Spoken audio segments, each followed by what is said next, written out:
আজকে আপনার চুল কেটে আপনাকে নায়ক করে দিব। এই মিমি চলো, আজ থেকে আমরাও সেলুনের দোকান দেব। আব্বু এই রঙিন চুলগুলো বাসায় নিয়ে যায়। এবার ভালো করে চুলগুলো ধুয়ে নি। এবার চুলগুলো রোদে শুকাতে দিই। মা মিমি অবশেষে আমরা আমাদের সেলুনের দোকান খুলে ফেললাম, হা হা হা হা। আন্টি নড়াচড়া করবেন না, আজকে আপনাকে একদম নায়িকা বানিয়ে দিব। ব্যাস আন্টি, এখন আপনি বাংলাদেশের বাংলা সিনেমায় অভিনয় করতে পারবেন। আরে শেফালি, এখানকার হেয়ার স্টাইল তো অসাধারণ। আমরাও সুপার সেলুন থেকে আমাদের চুল কাটাতে চাই।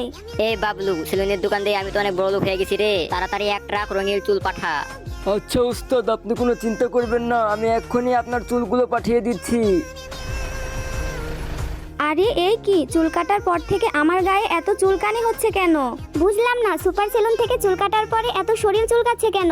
Hello police station, super salon আমাদের নকল চুল দিয়েছে, তাড়াতাড়ি ওদেরকে অ্যারেস্ট করুন। এই রিমি পালারে পালা, ধরা খেলে কিন্তু কপালে